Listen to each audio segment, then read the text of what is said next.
real quick before I get into the review video that I recorded just a little bit earlier, I wanted to say thank you.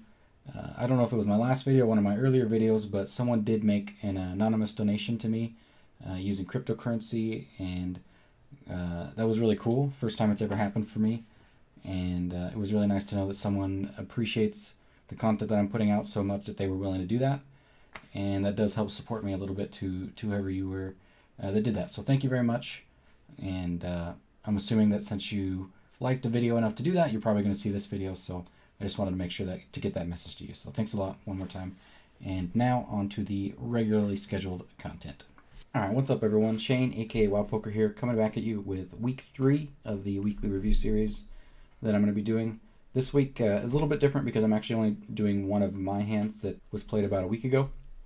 And it was actually spotted because I was playing it against another streamer, and some people that used to watch my stream or participate in my Discord noticed me playing this hand, thought some of the things that happened in the hand were pretty interesting, and asked me some questions about it. And when I was answering those questions, I realized that actually I had a lot of assumptions that needed to be checked whether they were right or wrong. And also it was a spot where I was a little bit iffy on what the actual correct answer was. So because of that, I thought it would be a good opportunity for me to break it down, do a nice review, and get some studying for myself. And because of that, you guys are getting this review, and hopefully it's some good study for you as well. So let's go ahead and get into this hand, and I'm just going to quickly run through it real quick, point out some of the things that I thought were a little bit interesting, and then we're going to get right into Pio, and then as we're going through Pio, I'll break down some of my thoughts on some of the bet sizings or things like that. But for now, we're just going to really quickly look through the action, and then we'll get right into Pio. Go for my standard open sizing. Get called by the button. One quick thing to point out that I actually didn't notice when I was putting together some of my ranges, though, is that the small blind here is short stacked, which could definitely incentivize him to be cold calling with a wider range, and also even maybe a little bit stronger range, not 3-betting some of his standard 3-bets for value against me. You know, just trying to play pots in position against the weaker players. So my ranges might be a tiny bit off, but I actually don't think it's going to still affect it a huge amount here when we see what I built. But I just wanted to point that out. Going for kind of my standard 1/3 sizing on a, king high, somewhat dry board. We get a call, and I bet again, and he puts in a decent sized raise. This is where my biggest assumption came in, and again, we'll get more into it later, but basically I don't think that people are raising here with anywhere near a balanced bluff range compared to their value. So that does lead to some issues, and made me tend to think that actually the sizing was a little bit too big because of that, but we'll talk about that more later. I end up calling, and river, he goes for a smaller sizing. Probably the consensus amongst regs who are going to be raising turn betting river here, I think that they're all going to just jam for the remaining stacks, try to balance that, whatever they're jamming for value with their bluffs. I actually tended to like his sizing for some exploitative reasons that we'll again talk about a little bit later, but we'll look into what Pio says about this as well. And I ended up check shoving, and we'll leave it here. What I want you guys to do, and I'm going to pull up the Pio sim so you guys can work on it a little bit, but I want you guys to go back here. I think this is a very, very important one. As I talk about with all my review videos, is for you guys to go through and work on your ranges, build your ranges for each player and what you think Pio is going to do, and see if you can get as close to Pio as possible. And then also if you want to, make some exploitative adjustments for whatever reason, you could do that as well. But let's open up Pio here so you guys can start working on the ranges, because I think this is one where you're probably going to be wrong. I can say that because there was definitely some spots where I was wrong with what I thought Pio would be doing. And so because of that, I think it'd be a good exercise for you guys to go through, build your ranges for both players, and with all of these different bet sizes, and see how close you can get. And then when we go through Pio, check yourself against that, and I guarantee that you guys are going to find some spots where you can improve your game if you take the time to do this, because this one I think it points out a lot of interesting things that we'll talk about as we go. So first off, I'll show the ranges here. For me, opening in middle position, again, like I said, I didn't actually recognize the short stack and the small blind. And basically what I'm saying here is depending on where the recreational players are, these hands are going to get opened or not. Similar with the smaller pocket pairs. If everybody after me is a reg, then I'll just not worry about opening these, or maybe I'll mix it and occasionally open them. But kind of similar for some of these. And I might even, depending on the players after, I might get out into some of the weaker King X suiteds. But here's kind of similar to what my range is going to look like. I don't think having these in a super high percent or not is really going to change too much.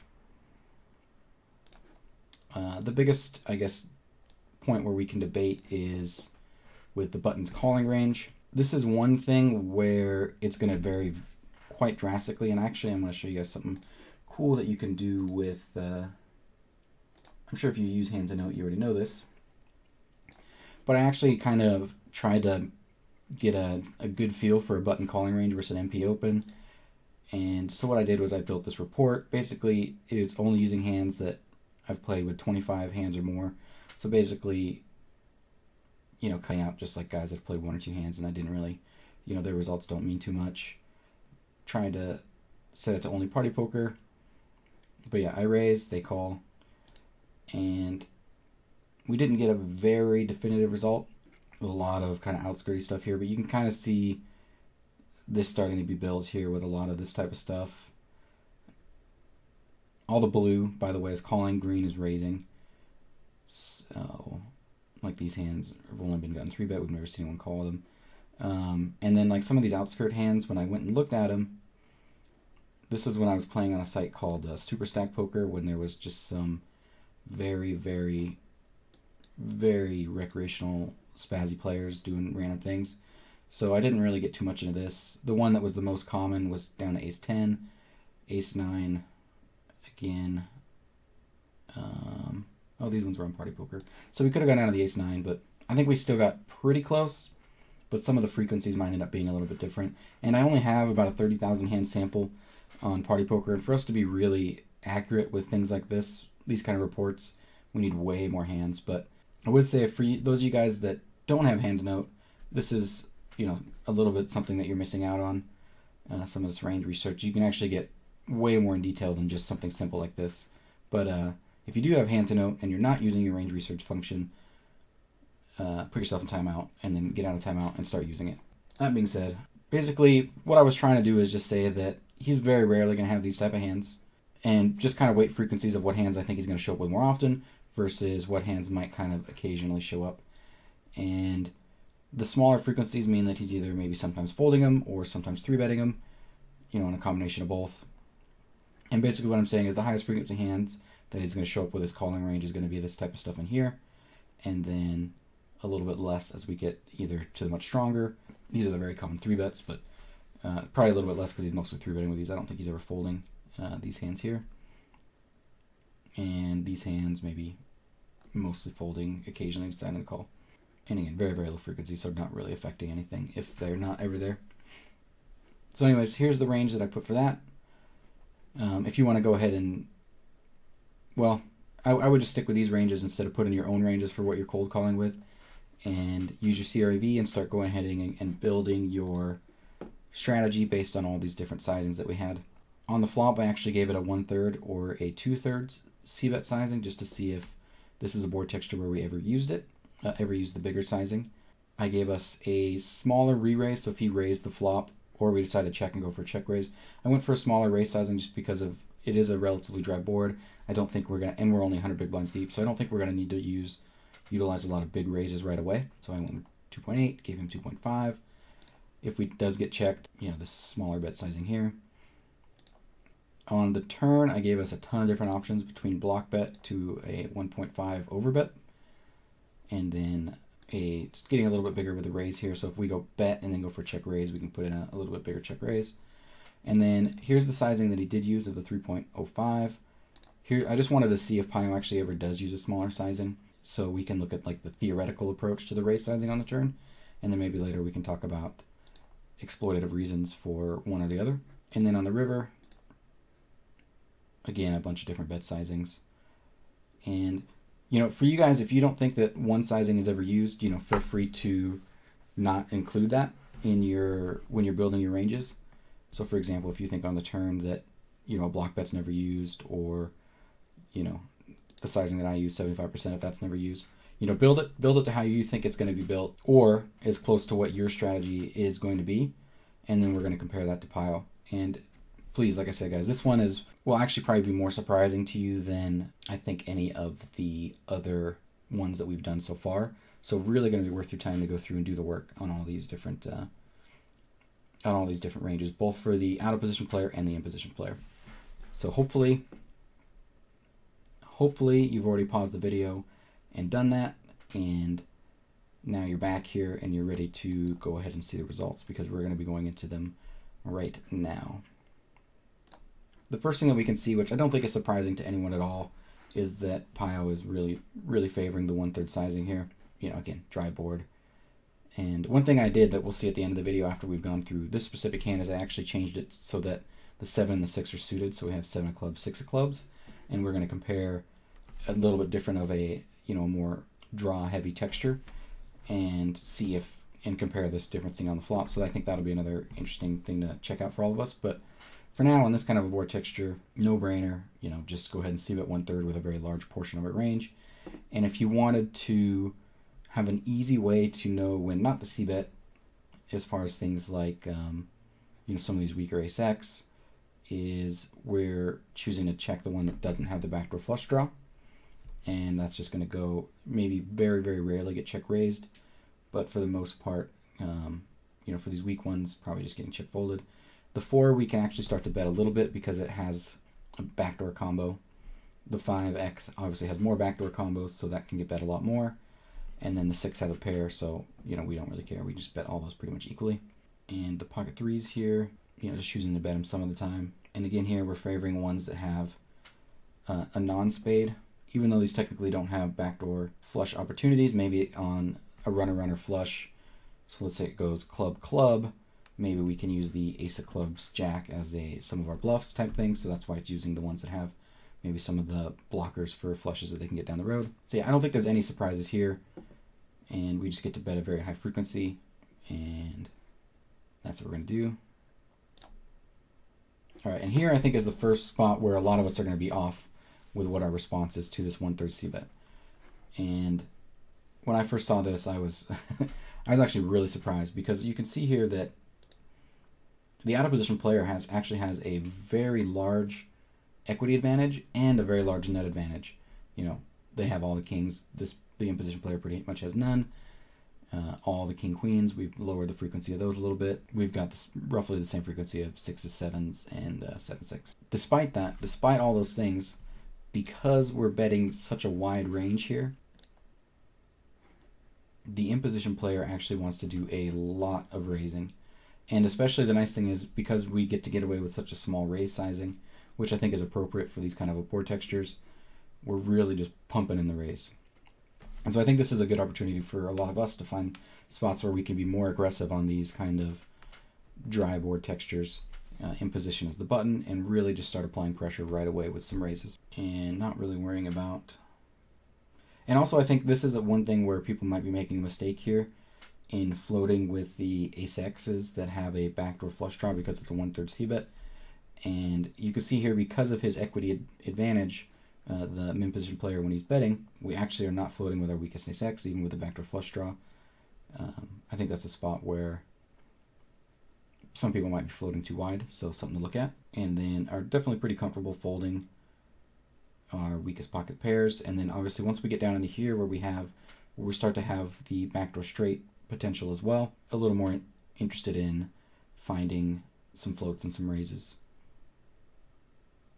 And again, not really, if we don't have the backdoor flush to go along with it, just getting rid of it right away, which makes a ton of sense. I think everyone's pretty comfortable with that. Well, obviously I think there's going to be some raises here that would surprise us, things like king 8, king 9, king 10 going for some small raises right away. I think pocket 8s and pocket 9s going for a small raise is somewhat interesting, and 10s as well. I think 8s and 9s would be probably an easier raise than pocket 10s, given that these also have some backdoor straight potential and also need a little bit more protection against things like ace 10 and ace jack and stuff like that.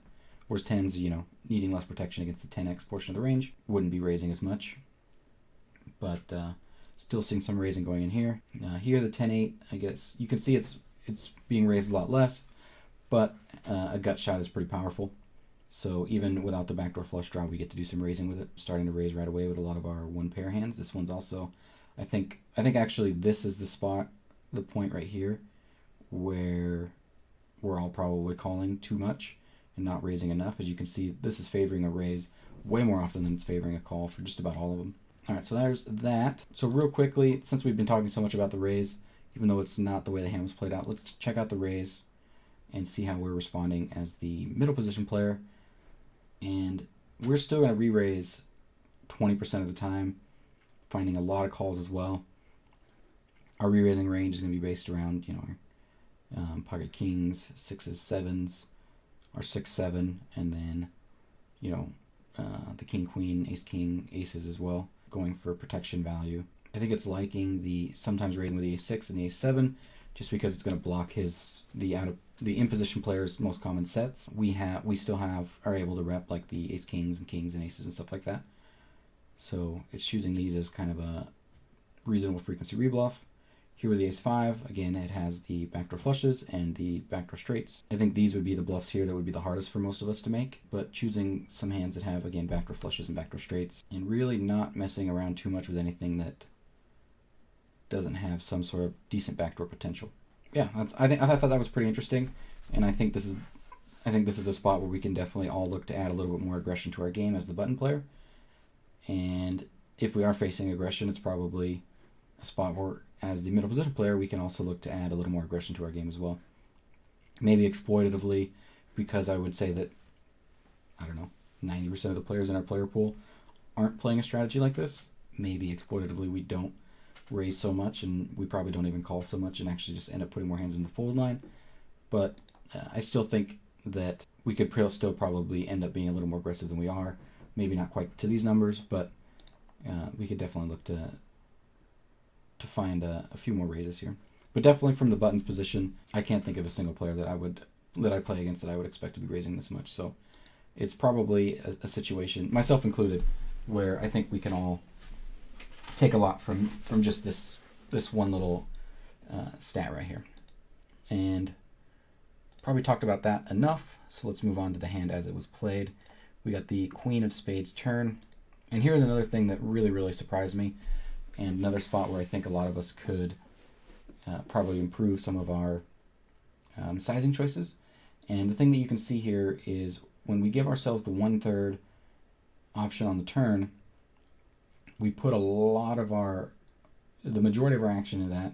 Our next most used option is the overbet and then the check, and pretty much never doing the in the middle bet sizings. And one of the reasons is when you look at our equity on this turn, we're still driving a very big equity advantage, which definitely lends it towards us wanting to use an overbet quite a bit and then just balance in a bunch of bluffs. But it also allows us to get away with small bets where he can't really do much against a small bet with a large portion of his range. I would say this is a spot where I actually never really considered going for the 1/3 bet, but now that I see it, it does make a lot of sense for the reasons I just said. Because of our nice equity advantage, because of our nice advantage, we get to do a 1/3 bet with a lot of medium strength holdings, weak holdings, and even and mix in just a couple of our strongest holdings. And there's not really much the imposition player can do to punish us for that. And so I thought this was really interesting. I thought that probably something around like the 66 was going to get used a decent amount, the overbet was going to get used a decent amount, and then a dabble of the 75 and the 1/3, and then a decent amount of checking. But when we get to use the 1/3, we do very little checking and just keep piling in that 1/3 bet. So let's look at, first off, what wants to bet 1/3. And I think a lot of it is actually getting built around the pocket kings. Kings does make sense because it blocks very heavily his King X combos that are going to be his most obvious continues. Pocket kings need almost no protection. And if we're betting 1/3 with pocket kings, we're still going to end up getting value if he does have pocket sevens, pocket sixes, and the occasional combo of king queen. We're still getting value with our kings with that no matter what sizing we bet. So we're not losing value versus much of his range, really. So we do see pocket kings wanting to bet the small sizing, and then a lot of things just kind of balancing around that. Obviously, hands that want to bet smaller are the king jacks, king tens, all of our weaker king x, ace queen block betting, still going for value against a lot of his weaker one pair hands, which he has here. Seeing a similar sizing with all of our weaker one pair hands as well. Going for a small bluff with some of these weakest hands here. Our weakest ace x. All of these are kind of mixing. I wouldn't call it a bluff because they do have equity against the range. I guess we'll call it, yeah, these are definitely. We got a gut shot here. Don't have anything here, so going for a small bluff with that. Got a gut shot here. And basically fives are just so weak, or strong enough that they don't want to turn into a bluff, but so weak that we don't ever want to go for a block bet. So basically with the fives, we're just hoping it gets checked down and probably not putting in any more money with these. But with the fours, it's so weak that we decide we want to bluff. And similar with the threes and the twos that we got here this way. The other option is going really big, and that's built around the pocket sixes, pocket sevens going for value. Aces and king queen still going for value at this sizing for the most part, doing some of the smaller betting. Ace king as well going for the bigger sizing. And then we're just mixing in a ton of bluffs, and the obvious bluffs are the really big, strong gut shots, and then turning like a lot of the one pair hands, the weak one pair hands into bluffs, and then mixing in the straight draw potential of the 4-5, the 8-9, the 9-10, and the Jack-10 all have really strong straight draws. And you can see even these are mixing in the 1/3 a decent amount as well, though. So that was really interesting to me, and it seems that in this hand we actually picked a sizing that in pile versus pile situations with these ranges that I have put in, I picked a sizing that's pretty much never used. The nice thing about a lot of these different sizings on the turn here, with the exception I guess of some of these like really weak bluffs. Let's see here. Let's see kind of an obvious one. So when we look at ace 10, our biggest mistake would be by checking, but using any other bet sizing, we're getting pretty darn close to the right answer. 9-10 suited. I guess those middle bet. The check again is the worst option with the spade version, and then sometimes betting 2/3 is actually worse, depending on if we had some of the back, or blocking some of the back, his backdoor flush continues and things like that. But realistically, all the options are pretty darn close, so we aren't really making a huge mistake until it gets down to some of these really weaker options. I thought that was really interesting, and again, this is a spot where definitely I would be making, I think, big errors with large portions of my range. I definitely do have an overbetting strategy for this turn, but I would not have had much of a block betting strategy, and I think a lot of my bets would have probably gotten mixed in here when they didn't need to be. So yeah, we'll look a little bit more into this as well, because I did do a node lock where I gave pile only the 3/4 bet, which is the sizing that I used, and we'll see the difference of how our strategy has to look when we're only using that sizing. But when we get all these options, this is definitely much different than what I would have imagined, which is what I wanted to point out. The nice thing is, I think a lot of, like, we're seeing some small, like, there is a little bit of everything being bet, so we still get to analyze the hand using the sizing that was actually used, which is what I'm going to do. As we go on here, so we can see that a smaller raise is never used, which is one of the things that I pointed out when we first looked at the hand. If he is going to raise, I kind of thought that I liked a smaller sizing. Theoretically, it makes sense for a big size to be used, because when he is raising, it's built around the value portion of his range. And so when he is raising, or when we're raising on the button, we're trying to bet as big as we can that we think we're going to get value, with our king queen, our 7-6, our pocket sixes, our pocket sevens, and the rare kings and queens that we have. We're trying to pump in as much money with those hands as we can, and then just balance it with a bunch of bluffs so that we're forcing the out of position to, call with a bunch of hands weaker than that range, or fold and get exploited because, we're able to funnel in a bunch of bluffs against them. So theoretically, the big raise makes a lot of sense because of the range that we're trying to rep and what we're trying to accomplish with our value. But in practice, when I see that, and a lot of people agree with me, that this is a turn where buttons just aren't raising with anywhere near enough bluffs here. Pretty much across the board against regs that commented on this hand as well, they pretty much think that just nobody's bluffing this at an appropriate frequency.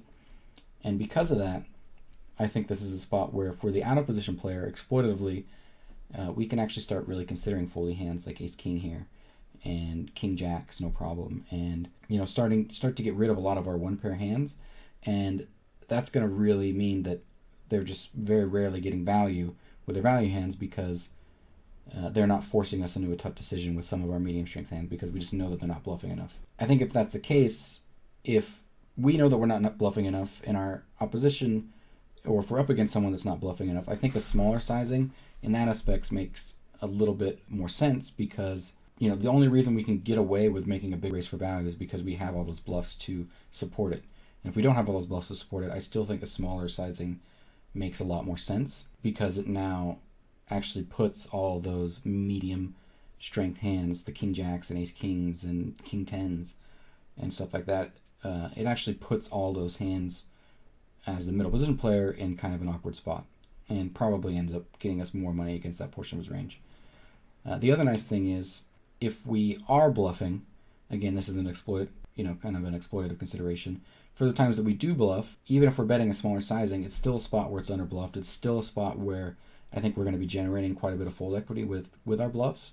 And so exploitatively here, I think making the small raise sizing gives us a really cheap price to take advantage of that kind of image that a lot of the regs, myself included, have right now, which is another reason why I kind of wanted a smaller sizing on the turn by the button player here.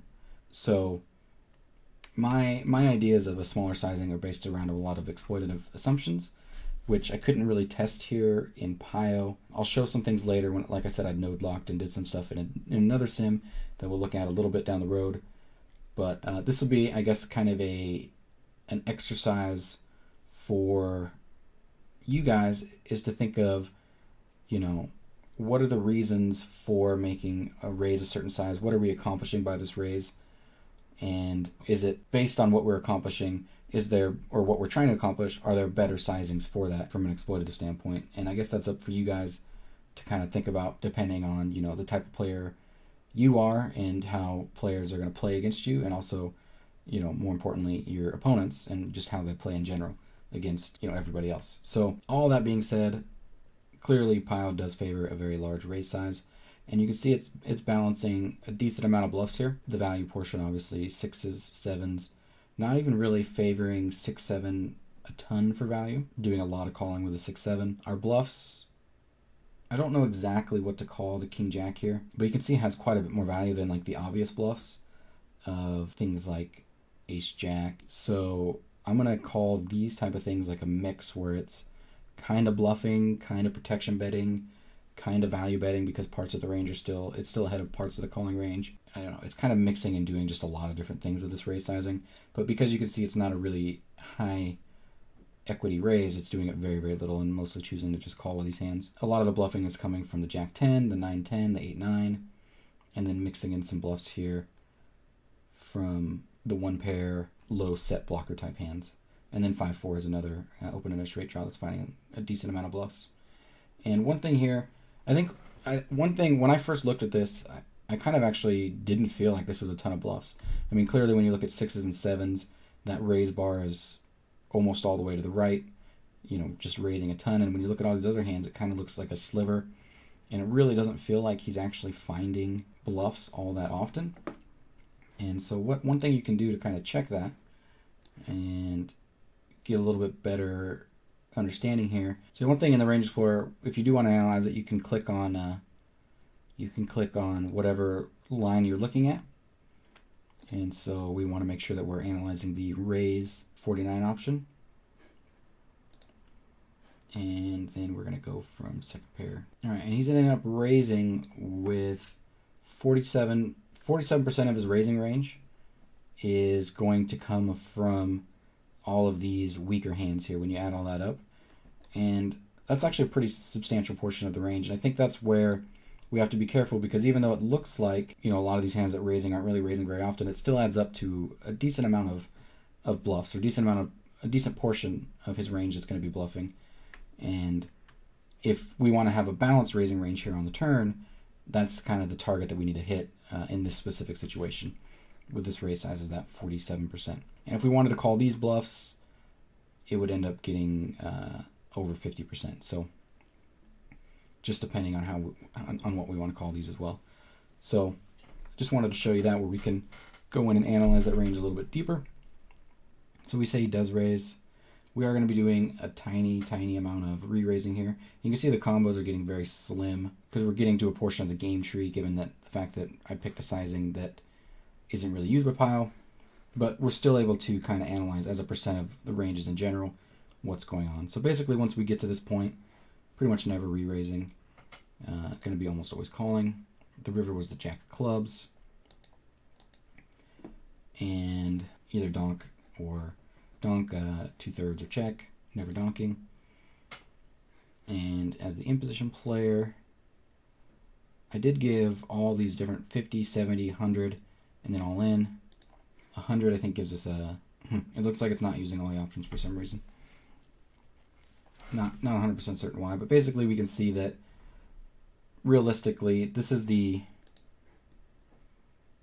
70% was the size that was used, roughly 70% in the hand, which was about 60 here I believe. And the other option is just going all in, which again, I think we all know that if we're trying to play like Pile Solver, play a GTO line, the all-in is definitely the standard choice. But again, we have to be getting to the river with enough bluffs to match that big bet.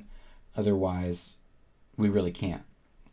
And so if we have a situation where, and again, we'll analyze this a little bit more in the node lock, but if we have a situation here where on the turn, he's not raising an appropriate amount of bluffs, then when we get to the river and he's actually going to end up checking back some of those bluffs that he did do anyways, whereas you can see Pio is just following through, and anything pretty much, because the Jack X is actually going to have a slight amount of showdown value against the Jack 10s in our range, it's deciding to check those back. Interestingly enough, turning the King X into a bluff because I think blocking Pocket King and King Queen is kind of nice, and also blocking some of the straights. So electing to turn maybe a more effective blocker into a bluff here with the King 10 some of the time, but you can see at a very high frequency continuing turning this Queen 9 into a bluff always if it got here this way. You know, any of these that got here turning into a bluff. All these guys turning into a bluff. Not going for value with a 7-6, which makes sense. You know, but you can see here that it requires a lot of bluffs to support it, and we'll put up this Range Explorer as well. Go for the jam. So we're finding bluffs with third of the range here. And I think that's going to be pretty hard to do if you're checking back a lot of these things on the turn. Is kind of the main thing there. Because he's having to bet with 100% of the small fraction that bet the turn. Whereas a lot of people, if they're just going to be folding these or, you know, just calling and not get to them with the river here in this range, it's going to be very hard to have even anywhere near this percent. So it's going to be end up bluffing something around, you know, 15% maybe, or 10%, or, you know, some small number. Hard to say depending on, you know, how much they're bluffing on the river, but you guys kind of get the point that again we're having to come up with these combos in order to support our jam on the river, and later on we'll kind of see what happens when we don't have these combos to support the jam. So clearly if we're the button, if we did raise a nice aggressive range on the turn, we get to the river and we have all these combos that we can bluff on the river to support our value with our 6s and our 7s. Obviously it's a no-brainer. The jam is the must-do play, and you can see there's actually a very significant difference in the EV between betting 60 and going all in with our sets here. And so we're making a pretty decent mistake. But let's also see here, when we do go all in, what are we forcing the out-of-position player to call down with because of all our bluffs? And you can see here that the out-of-position player is actually, you know, calling with the King 10s. We'll consider this just folding all the time, having to call with King 10s, having to call with King Jack some of the time, having to make the call down with Ace King some of the time. 9-10 man straight, so that's no brainer. Calling with the 2 pair here. You know, but here we're still getting a lot of value here from this value range. From this value range, we're getting a ton of value from a lot of these other hands here. Sometimes making the call with Queen 10 if it got there. And I think in practice, one of the problems we're going to see here is people are very unlikely to be calling with the King 10. I think Ace King might get called some of the time, but it's probably going to get folded quite a bit more than what we see here. You know, the King Jacks might not even always get to the river here, depending on, you know, some of those assumptions that we were making before about people bluffing enough or under bluffing on the turn. So now we're having trouble getting calls from the King Jacks, right? And so because of that, that's really limiting the range of hands that we're getting value from. And now all of a sudden, pocket sixes and pocket sevens are, you know, trying to get called by only king, queen, and I guess the remaining 7-6 suited combos. And then they're getting value owned by everything else. So now it becomes kind of a problem if we're not bluffing enough to support players calling with these wider ranges. And that's definitely something worth considering if you're going to be value jamming the river and you're only expecting, I guess that's a decent amount of combos with king queen. So we're still getting decent value here, even if this is all it's calling. But 6 combos versus 9 combos here, it's pretty thin. It's getting pretty close. Okay, so just something to keep in mind. The other reason for me considering a smaller bet sizing exploitatively, and you can see Pile just never does it, is against our opposition. If we can do an exploit, it would make sense for us to bet the most amount of money we could bet to get called by king, queen, you know, ace, king at the highest frequency possible. And then when they check raise, if we know that their check raising range is only going to be value, and we know that their value is only hands that are better than ours, we can actually bet fold here and go for just a super highly exploitative line. Obviously, you guys can see that if we can get away with that, bet the maximum amount of money where we know we're going to get called by all the weaker hands, and then fold when they decide to put in more money because we know it's only stronger hands, then, you know, obviously, exploitatively, that's just hands down an unbeatable line. But the problem is, you know, we don't know, right? And one of the original comments that was made to me in the Discord is we get put in a really awkward situation here when we're betting a sizing like 60 on the river with our, let's say we have pocket sixes or pocket sevens. We bet the 60, the out of position player check raises all in. You know, I think immediately our gut is going to be telling us that we're probably fried here. But if the out of position player is, you know, randomly deciding to spaz out with a hand like king, queen, or deciding to turn a hand like jack 10 into a bluff here, blocking the ace jack straights, or deciding to turn a hand like ace 7 into a bluff here, or, you know, something like that. It doesn't take a very high frequency of those type of bluffs before we actually end up making a mistake by folding. And so when we don't know, it does make it kind of awkward when we bet 60 get jammed on and are put in a weird spot. But I think realistically, for the most part, it's a line where the vast majority of our stacks are in the middle. People don't try to get pocket sixes, pocket sevens, king, queen to fold here.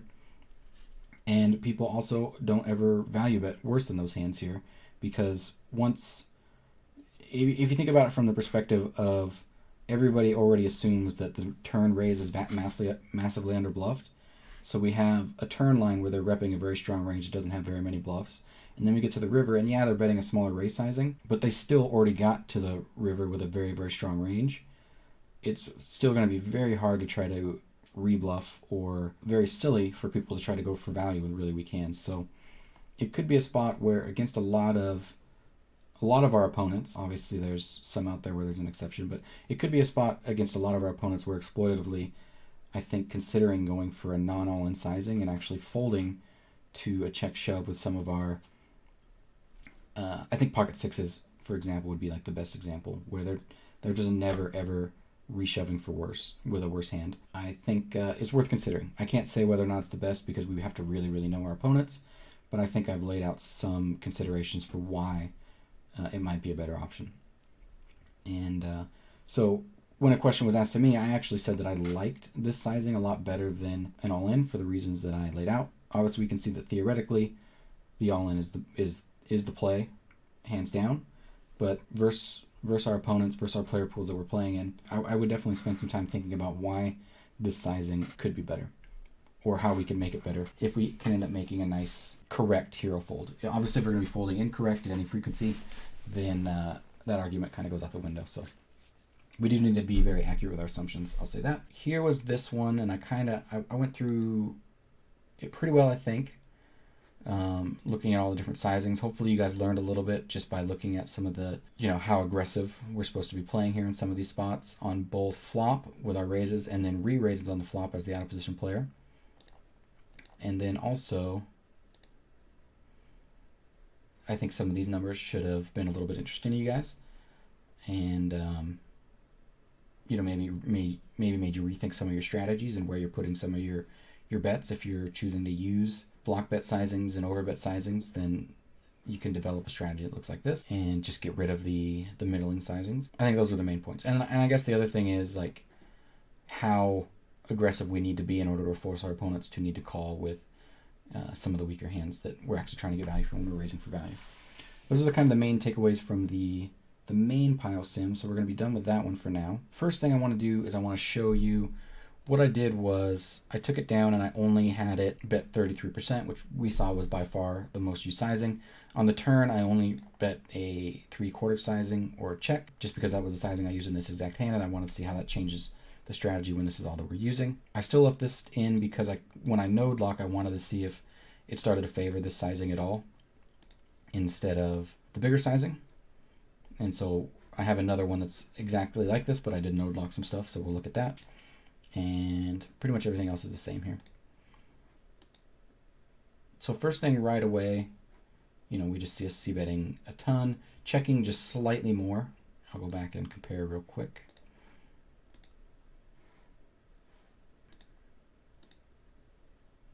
So we were betting 1/3, 67, and then 3%, and then checking 29. And now a lot of the 2/3 bets went into here, but a couple of them went into the check, and it's still going to be a very similar range. We're favoring betting with things that have backdoor flush draws and backdoor straight potential, and doing a lot more checking with the things that don't. And here we're still doing some checking with the aces that have the backdoor flush draws as well. Because we are checking a little bit more, it means we're betting probably just a slightly stronger range. And so because of that, you can see here where before we were raising at 33%, now we're raising at 29%. So still raising quite aggressively, still raising a lot of the same things we were raising before, but we have to slow it down just a little bit more when they're only using the 1/3 sizing.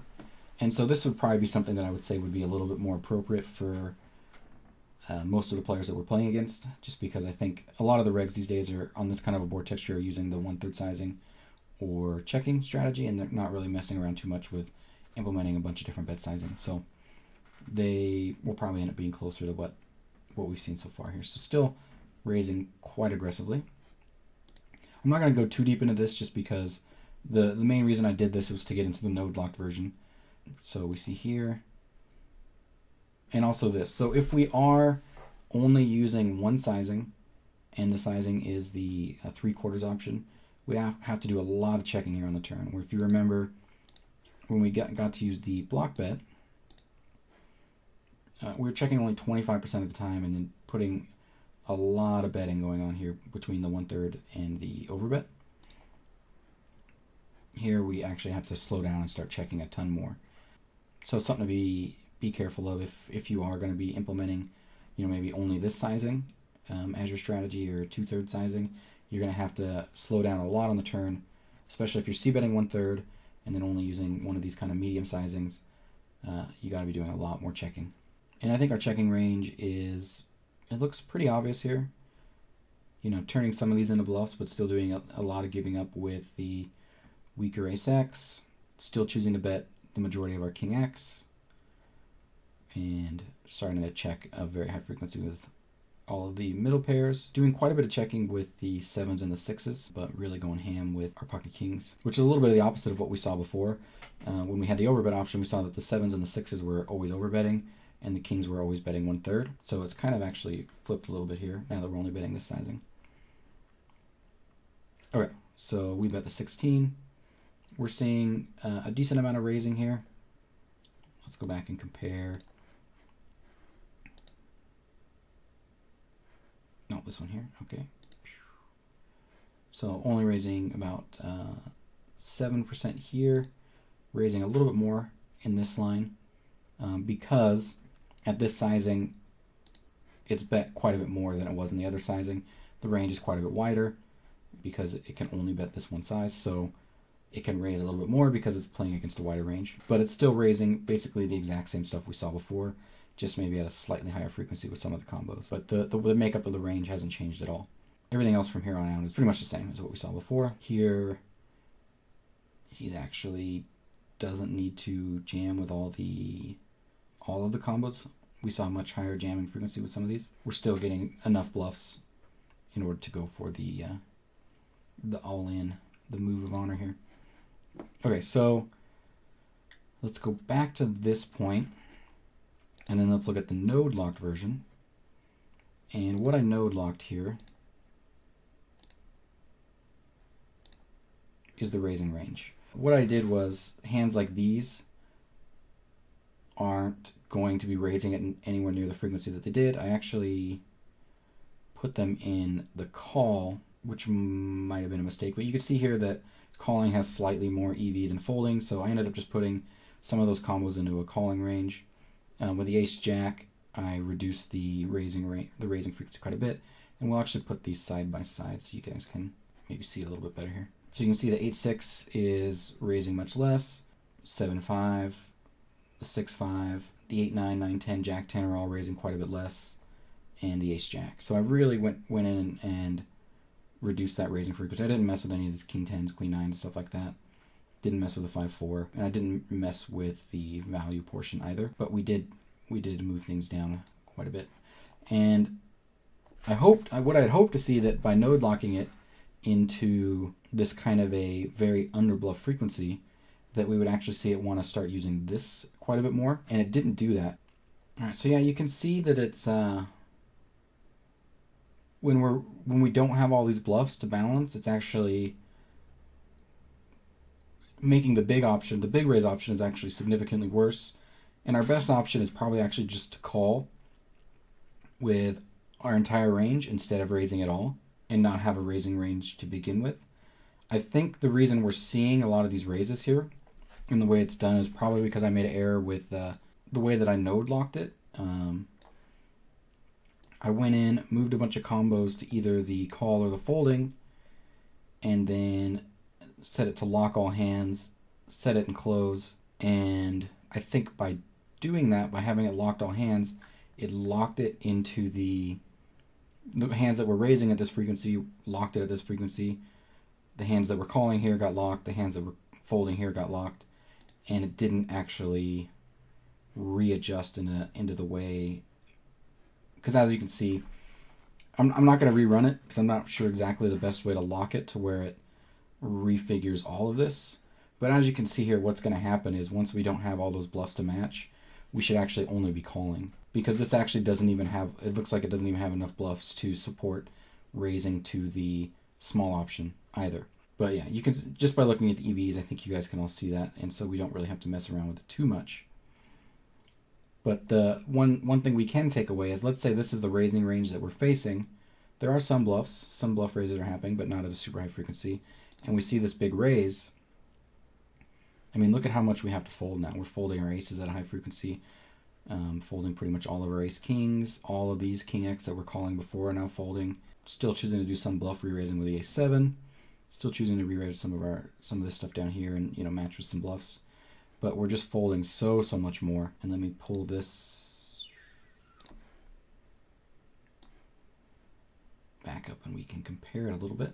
All right, so this is the original one, and this is the node locked one where they're not bluffing enough.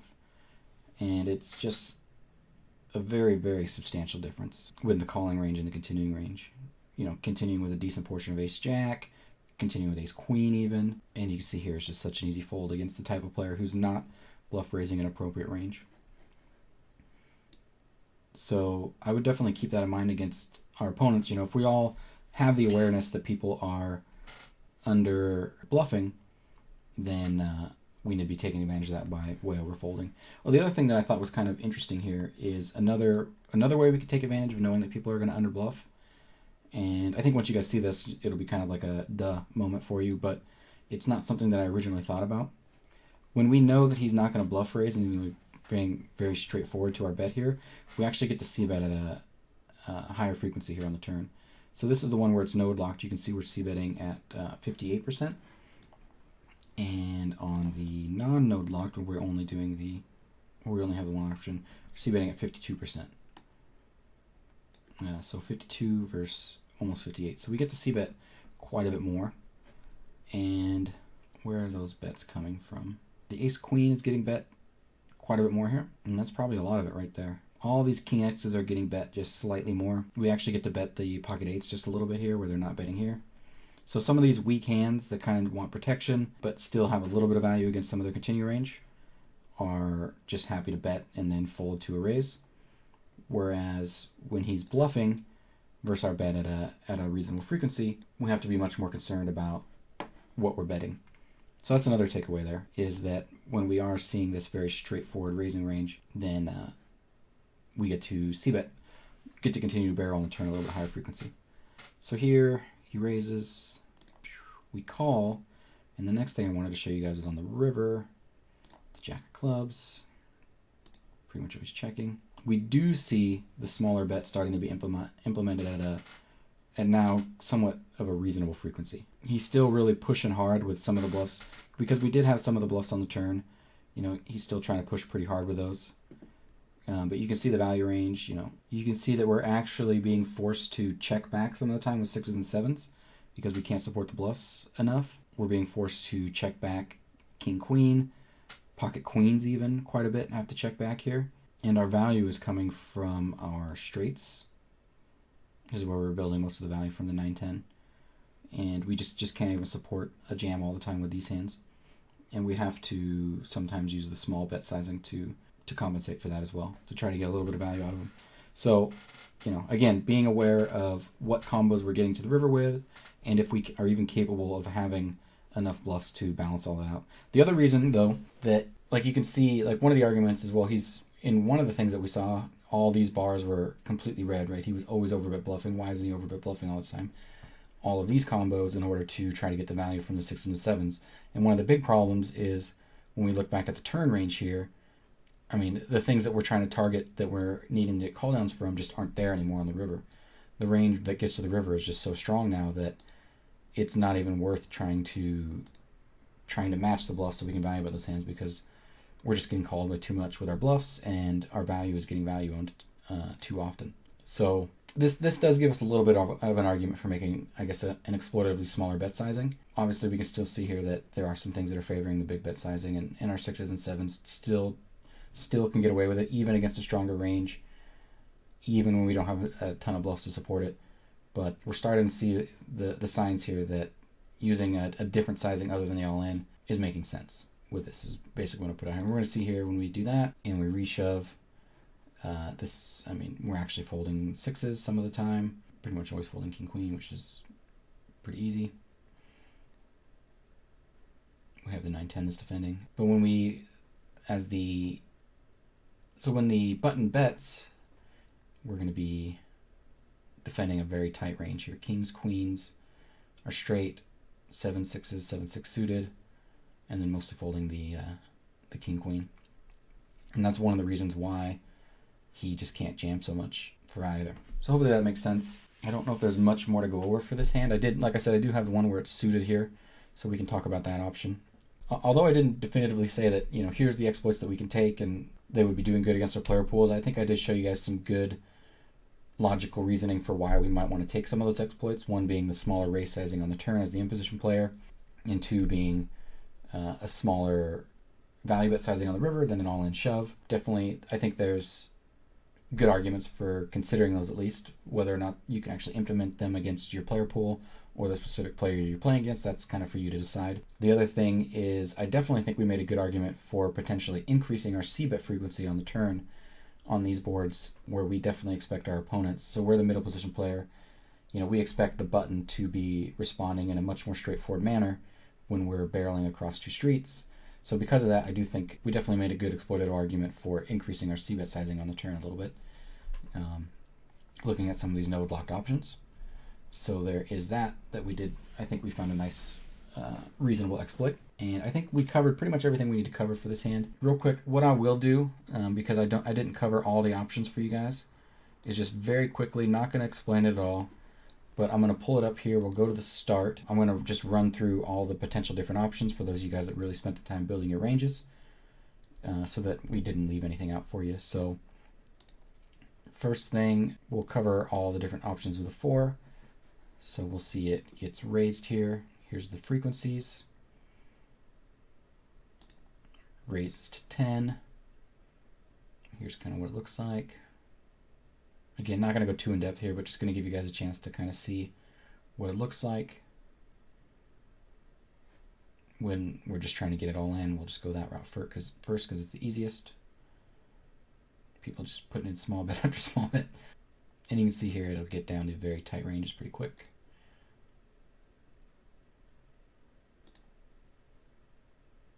And okay. Raise, call.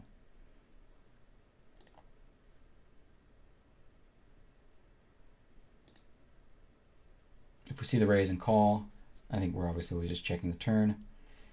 He's left with a couple bet sizing options on the turn, and again, when we're repping the strongest range, and against what's now probably a pretty capped range because he just called here, I'm going to be using a big sizing.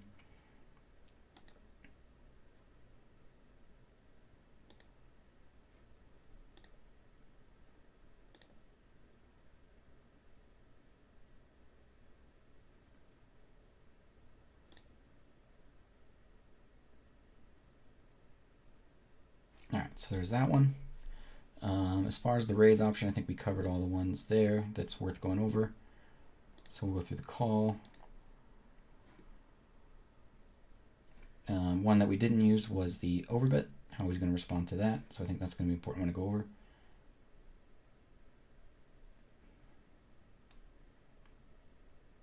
Obviously seeing almost no raising if we overbet, but still a decent amount of calling.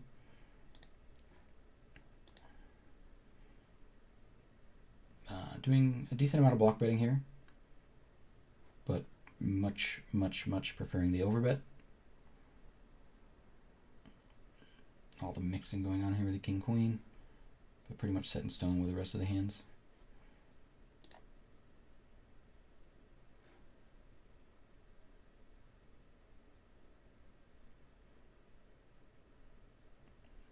That's a pretty tough call to make. It's pretty much our break even right there. Alright, so that's with the overbet on the turn. Now let's go back here and do the block bet, which is the most common.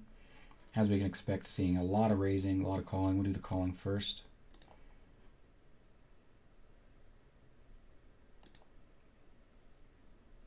So if we block bet the turn, just going almost always for another block bet on the river. And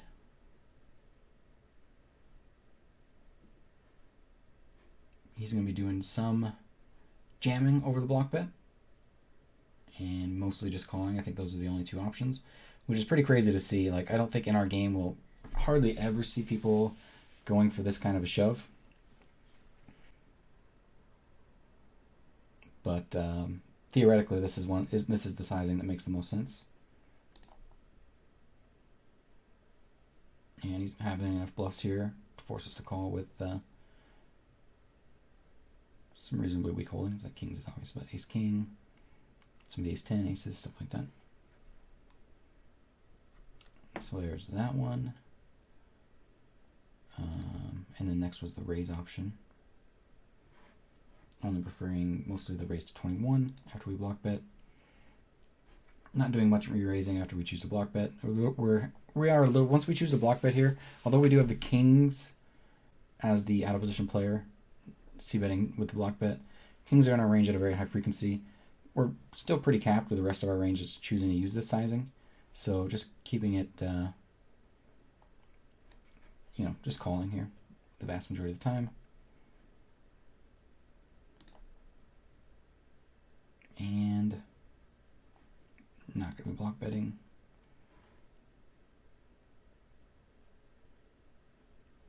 Going for the overbet jam a little bit here, like 3x overbet, but because of the size of the pot, choosing to use a pot sizing quite a bit more often than the overbet, and definitely more often than any of the other sizings.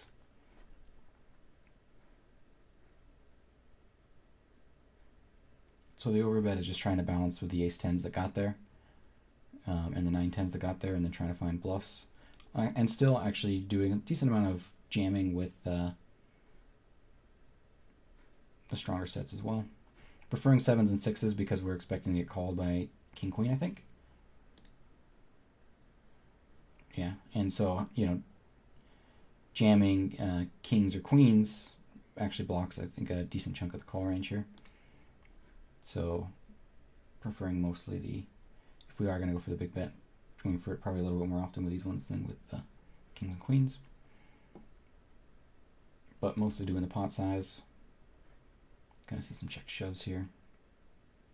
Mostly just calling. And that's that. So hopefully that ran through all the different scenarios for you guys. And if not, you can always message me in YouTube or in my Discord and ask for some screenshots of some different lines or something if you want to see more in depth, and I can definitely do that for you.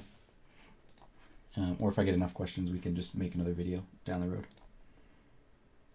So the last thing I wanted to show here was that the difference when we have a king of diamonds, 7 of clubs, 6 of clubs, so there's a flush draw potential as well on top of some of the potential straight draws. And I just wanted to kind of highlight some of those differences real quick, just because I thought while we were talking about it, it might be fun to take a look. And here I gave it all the options as the original tree, so we'll compare it to that original tree. Didn't node lock anything. And we're not going to go super deep into this, but we're just going to look at some of the differences that we see right off the bat. And the first thing that I think you can see that's a huge difference, one thing I thought was going to happen, first off I'll say that, is that I actually thought we were going to be utilizing the 2/3 sizings quite a bit more. Meaning that, decent amount of our range can still get good value here, but also needs more protection because of the suitedness. But that turns out to not be the case. We're actually using it less, and what we're doing is we're just checking a whole lot more. So still, if we have the two options, the 2/3 sizing is not preferred at all. And so even on these type of boards, and I'm sure there's some boards where, maybe that's different on like a 4-6-7 or a 6-7-10 or something like that, that's even more connected. Maybe this is different, but for now, we can see that really our strategy should just be to check a whole bunch, but still doing some c-betting. And the ranges, it's going to be kind of hard to see here, but let me see if we can pull both of these up next to each other. So, I mean, here we're just betting everything and betting everything at a high frequency. Here we're betting everything and just betting at a lower frequency. And it's still going to be the same type of trend we're seeing where backdoor flush draws and flush draws and backdoor straight draws are going to be preferred over everything else. And so you can see here, well, this is actually interesting. Obviously, our flush draws preferred more than the other ones, and the backdoor flush draws preferred more, but we're still actually betting ace-2 of spades and ace-2 of hearts here at a higher frequency than we were betting before, where ace-2 of spades just wasn't bet ever. It was bet at a 0% frequency. So that's a little bit different than what I expected to see when I hovered over that. But you can still see here, though, that the main thing is we're preferring our flush draws and our backdoor flush draws, right? That's definitely what is to be expected. And here having the backdoor flush draw with the backdoor straights is pretty valuable. Having the pairs here. Here we have a king, so it doesn't really matter. Look at the queen version. Backdoor flush draw. The flush draw is definitely the favorite option.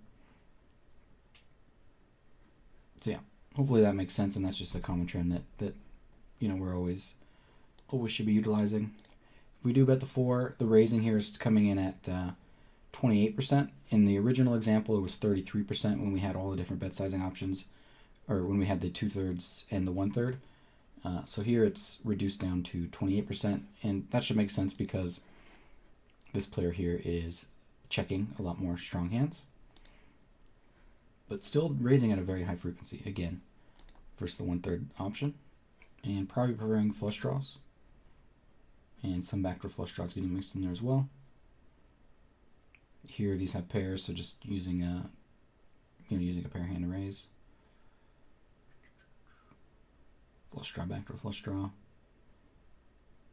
Yeah, pretty easy. I think it's pretty easy to identify hands that we could raise, but it's often pretty hard to find the raise, with hands like this. I think I just don't see it very often in both my game, although I do it sometimes. I don't think I'm doing it anywhere near the frequency that we could, and definitely versus my opponents, I don't see hands like this getting the show in very often that had after having raised the flop or things like that. So I just expect that just isn't happening anywhere near the frequency where it should be. But you guys can either confirm or deny. So let's stick with the same run out here. I think the main differences are just going to come from the on the flop action, and if we have the same run out, obviously not much is going to change, except for the jack was the jack of clubs, so that would make a big difference here. Overbetting's happening quite a bit less. block betting is happening, I think, quite a bit less, and I think doing quite a bit more checking. It was 25% check.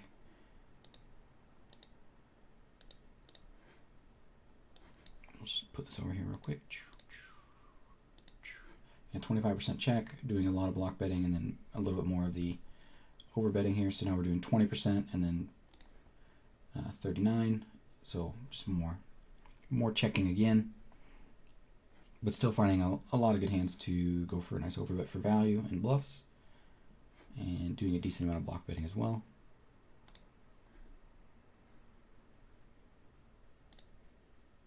Yeah, we get to the river here, and I think something that's a little bit surprising is we see a lot of the smaller options favored. You know, we do have just an insane equity advantage, so we just have way more ace-high flushes getting to the river than he does, and probably king-high flushes as well. And sets are still, you know, pretty high value here on the river as well. You know, I think the common thought is, you know, we just have a bunch of flushes and then a bunch of hands that can bluff. So why not just go for a really big overbet or pot size bet or something like that? But I think in Pio you'll see that we can bet small with a lot of our ace-high flushes and then a bunch of like medium strength hands. And our ace-high flushes don't really lose too much value because they're getting raised enough by weaker flushes and some bluffs that we're still getting plenty of value with those. But it's good for our stronger hands, or like our medium strength hands, because they're still getting quite a bit of value and also fold when they get raised, or if they're strong enough they can call. But I think that's kind of what we're seeing here with Pio preferring the 2/3 bet and then a block bet or 3/4. You know, all the bets coming in at this sizing and not very much of the bigger bet sizings when we're the out of position player. Even I was probably especially after having repped a very polarized range on the turn. Let's see if we bet a smaller sizing. Now we're doing a little bit more polarizing with our bets here and betting either really small or pretty big and then checking and not using these sizings at all here. So our bet sizing on the turn is going to kind of matter here a little bit. And I think actually this would be a mistake that I kind of make quite a bit, is I would bet pretty big on the turn here. And so you notice that one of the things is a lot of our range has, like, we have the ace jacks with the ace of clubs, even the ace kings with the ace of clubs, you know, as well. I probably wouldn't turn king jack into a bluff, but a lot of my one pair with the ace of clubs on the river, if I bet here, I would probably be overbetting it at a decent frequency on the river, turning in a bluff, and then just, you know, overbetting with a lot of my ace-high flushes. And one of the reasons I do that is I don't see many people re-raising me with king-high flushes or queen-high flushes, and especially not jack or 10 or any of those weaker flushes, where when we make a small bet in Pio, you can see Pio shoving with a decent amount of the king highs, decent amount of the queen highs, you know, the 8-9 flush. Like, just put money in, a lot of money in with all of his flushes. And that doesn't really happen too often in games, so my preference here would be to tend to want to bet on the bigger sizing. So I guess you would have to, and that's kind of exploitative, you would kind of have to know your opponents here, I guess. And if you do know that they are capable of raising with a lot of their weaker flushes and also finding a couple bluff combos, then, you know, smaller bets still have a ton of value for you with your ace-high flushes. And then you can just put in, you know, a lot of your range or all of your betting range into kind of a smaller bet size, and it works out pretty nice. But if that's not the case, then you probably want to get more exploitative and, you know, go really big with some of your ace-high flushes to get value from their kings and queens, and then maybe some small bets with a couple of your ace-high flush combos, just so you're not always betting big with ace-high flushes and betting small with just your medium strength range, because that would make you somewhat exploitable. So I guess that's kind of an interesting observation as far as that's concerned. But yeah, the main thing to take away from this here is checking a lot more on this when the board gets a little more connected here, playing a little more cautiously. And because of that, checking a little bit more here on the turn as well, but still doing a decent amount of betting. And then also on this kind of board, when we do get bet into by the out of position player, raising at a lower frequency than on the dry board texture. And then also, I guess one thing we would say is when we get checked to, if it's the type of player that's actually going to play appropriate and check a very strong range like this, like when they're checking a lot of very strong combos here, we can't go crazy and start betting here. As you can see, we're checking back over 60% of the time. But there are a lot of our opponents out there that are going to be just c-betting right away with all of their strong hands here, and their checking range is going to be pretty imbalanced, and if that's the case, then we get to go crazy, and I'm sure a lot of you already know that, but if we're playing against a balanced player, a lot of checking back needs to happen. So the stronger your opponent and the more balanced you think they're going to be, you want to keep that in mind as well. And that's going to be it for the analysis for this hand. Hopefully we covered everything pretty well. Hopefully it gave you guys some things to think about, and was some good study for you. I know going through all this for me was definitely some good study and gave me a lot to think about in my ranges, especially on the flop and the turn. If you guys have more questions, definitely hit me up in the YouTube comments. I'm happy to answer there. If you want to get my Discord, the link is in the description of this video, and ask questions there. You're more than welcome to. If you don't have questions, I guess that means I did a perfect job, so thank you. Anyways, guys, please submit hands to me for next week, and definitely make sure to follow the instructions from the last video and the video before. Make sure we get that .txt file so that I can put it up in a nice replayer format. But yeah, until then, guys, thank you very much for watching the video, and best of luck to you at the tables, guys. Take it easy.